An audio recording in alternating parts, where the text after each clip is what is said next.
$262 billion worth of claims get denied on an annual basis, according to HFMA. If you ran the math and divided that number by the total number of healthcare providers in the US, it would amount to about $5 million worth of denials per provider. That's an insane statistic.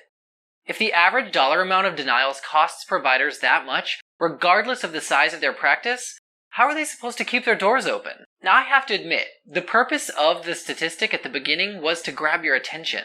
Your organization's average denial rate is going to be different from the mental health facility up the street. Regardless of that point, though, more than 85% of denials are potentially avoidable, and 1/3 of them are absolutely avoidable. Of course, the next piece of that puzzle is determining the most common types of denials that your organization sees. With over 20 years of experience with helping providers manage and appeal their denials, there's one type of denial that we constantly see our clients run into: timely filing denials.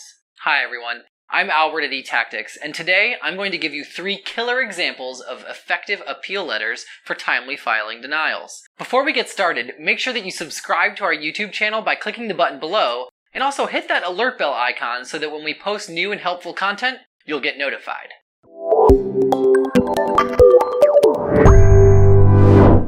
The first timely filing denial appeal letter I have for you is a reconsideration request. Believe it or not, there are situations where you can appeal a timely filing denial. Insurance organizations allow for providers to submit reconsideration requests on denied claims. Of course, reconsideration requests aren't as easy as they sound. Like with submitting claims, submitting a reconsideration request also means jumping through a lot of hoops. Frankly, reconsideration requests are arguably more difficult than submitting claims. Insurance companies detail their reconsideration requests criteria within a massive 500-page plus document called a provider manual, usually right under the timely filing requirements. Ironically, timely filing reconsideration requests come with a deadline as well. Here's an example of a provider manual that mentions timely filing reconsideration requests from Vermont Medicaid. Here's an example of a timely filing appeal letter based on Vermont Medicaid's timely filing reconsideration request section. The most important aspect to keep in mind when sending your appeal letter for a timely filing denial is documentation. You need to make sure that you provide the letter,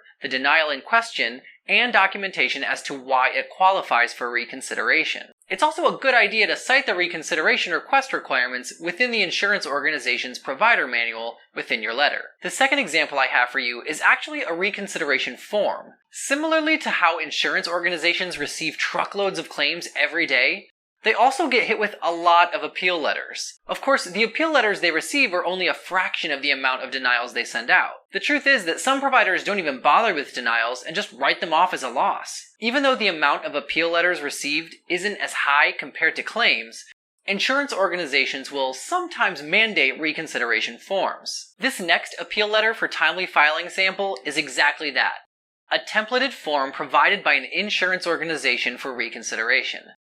Of course, it comes from Vermont Medicaid. This form has to be filled out for Vermont Medicaid to even consider appealing a timely filing denial. Since every payer is different, you'll need to find and download the reconsideration forms from those who require it. Usually these forms are found in the payer portal online, or within its provider manual. The third and final example I have for you is what we call the lost claim example. Now let's say that you went through the entire process of submitting a claim.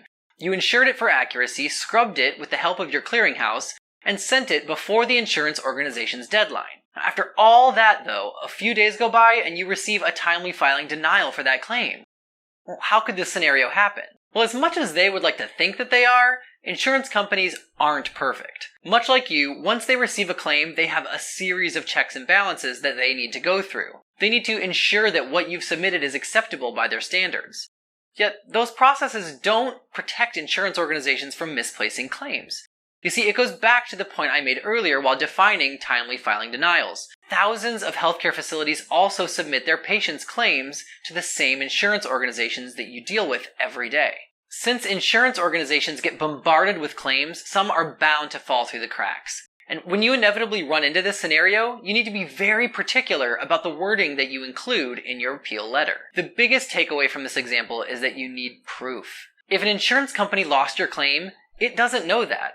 In other words, its team never received your claim since they don't have it in their eyes. That means that the burden of proof falls on you.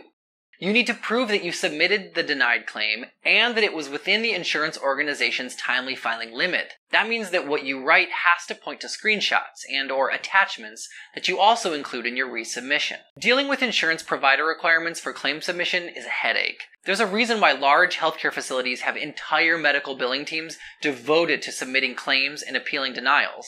It's not easy. To make matters worse, there aren't any guarantees when submitting claims. And you can't appeal certain types of denials after they've reached that status. Some experts place timely filing denials within that category, but that's simply not the case. Although this type of denial is better served as an alert that you need to button up on your front-end processes, you can appeal it in certain circumstances. Those circumstances happen more often than insurance providers want you to know. Receiving money from a timely filing denial is a matter of sending the right type of appeal letter. If you'd like to learn more about managing insurance claim denials, reach out to eTactics. And you've already made it this far into the video, so you might as well like it, share it, and comment below.